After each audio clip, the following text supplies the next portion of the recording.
আজকের আলোচনার বিষয় হচ্ছে আমার সেই সমস্ত সিনিয়র সিটিজেন যারা বাবা মা রয়েছেন ধনুলগ্ন ধনুরাশি, তাদের রাশিফল আলোচনা করব 2024 কেমন যাবে।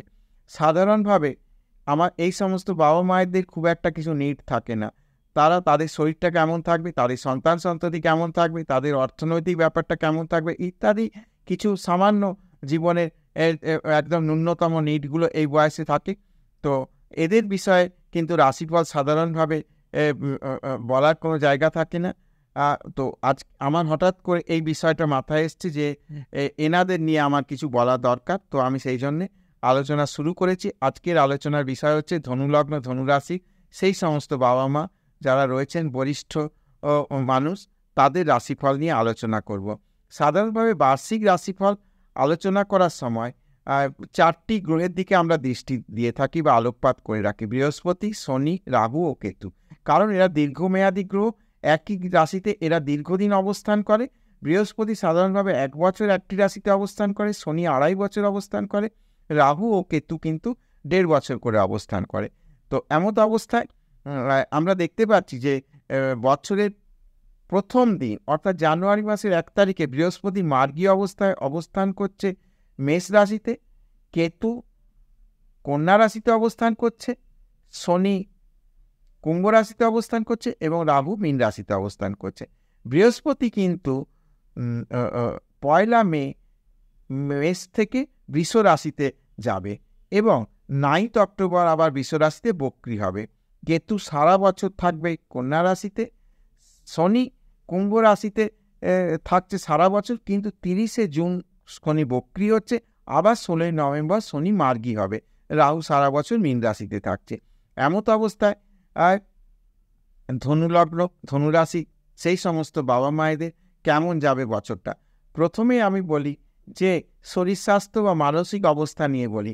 বছরের প্রথমেই কিন্তু লগ্নে বা রাশিতে মঙ্গল ও রবি দুটি একদম হট প্ল্যানেট অবস্থান করছে। অটোমেটিক এনার্জি লেভেল কিন্তু একদম ফুল প্রেজেন্ট থাকবে, এনার্জির কোনো কিন্তু কমি থাকবে না, এনার্জি পুরোপুরি থাকবে। কিন্তু মাথা গরম কিন্তু একটু দেখে শুনে করতে হবে। মাথা গরমের কিন্তু একটা চান্স থাকছে যে হঠাৎ করে রেগে যাওয়া, কাউকে কিছু বলে দিলাম, এই রকম একটা বছরের প্রথমটায়। পরবর্তীকালে কিন্তু আস্তে আস্তে এটা একদম বছরের প্রথম দিকটা, পরবর্তীকালে কিন্তু এই জায়গাটা রিকভারি হয়ে যাবে। তবে বৃহস্পতি লগ্নপতি বা রাশির অধিপতি বৃহস্পতি পঞ্চমে থাকছে বছরের প্রথম 4 মাস।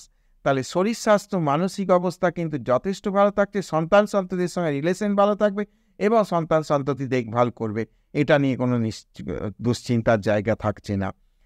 শনি বৃহস্পতি আবার চলে যাচ্ছে 1 মে, যখনই ষষ্ঠ স্থানে যাচ্ছে তখনই রোগের জায়গা, শোকের জায়গা, এই সমস্ত বিষয়টাকে কিন্তু দেখভাল করবে। অটোমেটিক অসুখ বিসুখের জায়গাটা বেশ ভালো, এটুকু বলতে পারি যে অসুখ বিসুখ হবে না, মেডিকেল এক্সপেন্সেস হবে না, এই বিষয়গুলো কি একেবারে নিশ্চিত। তাহলে শরীর স্বাস্থ্য ভালো যাবে। এবার অর্থনৈতিক বিষয়টা নিয়ে আমি একটু আলোচনা করি যে সেকেন্ড হাউসে মানে সেভিংস কেমন থাকবে। শনি দ্বিতীয় স্থানে সকেতস্থ, অটোমেটিক শনি স্লো বাট স্টেডি। এই বয়সে তো আর নতুন করে অর্থ রোজগার হবে না, কিন্তু খুব আস্তে আস্তে করে হলেও একটা অর্থনৈতিক জায়গাটা কিন্তু একটা মোটের ওপর ভালো জায়গা দেখা যাচ্ছে। অর্থাৎ মেবি এমন হতে পারে যে গত বছর ওর মেডিকেল এক্সপেন্স আমার বেশি হয়েছে, তাহলে আমার ব্যাংকে একটু হাত পড়ে গেছে জমার টাকা, বা সুদ বা ইন্টারেস্ট যা পাই বা পেনশন যা পাই সেইখান থেকে একটু বেশি হয়তো খরচা হয়েছে। তো এবছর কিন্তু সেইটা হবে না, অটোমেটিক আমার অর্থনৈতিক জায়গাটা একটু বেটার, এটুকু আমি কিন্তু বলতে পারি। এবার দেখি যে মানে অর্থনৈতিক বিষয়টা ভালোই দেখা যাচ্ছে। সন্তান রিলেশন আমি প্রথমেই বললাম যে বৃহস্পতি যেহেতু পঞ্চমে অবস্থান করছে, মোটামুটি সন্তানের সঙ্গে রিলেশন ভালো থাকবে। সন্তান সন্ততি কিন্তু যতটা টেক কেয়ার করা সেই টেক কেয়ার করবে, বরঞ্চ বেশি করবে এবং খুব নজর দেবে। মানে বাবা মায়ের প্রতি সারা যথেষ্ট কিন্তু একটা সহানুভূতিশীল থাকবে, এ নিয়ে কোনো চিন্তার জায়গা দেখতে পাচ্ছি না। এরপর হাজব্যান্ড ওয়াইফের শরীর স্বাস্থ্য কেমন যাবে। এই বয়সে একটা তো এই চিন্তা থাকে যে প্রত্যেকের চিন্তা থাকে যে আমার লাইফ পার্টনার ভালো থাকবে কি না, এটা উভয়ের ক্ষেত্রে। স্বামীর ক্ষেত্রে স্ত্রীর বিষয়ে একটা চিন্তা থাকে, স্ত্রীর আবার স্বামীর বিষয় থাকে। তো এই বিষয়টা আমি বলি যে সপ্তমপতি বুধ কিন্তু লগ্নে দৃষ্টি দেবে বছরের প্রথম দিকেই।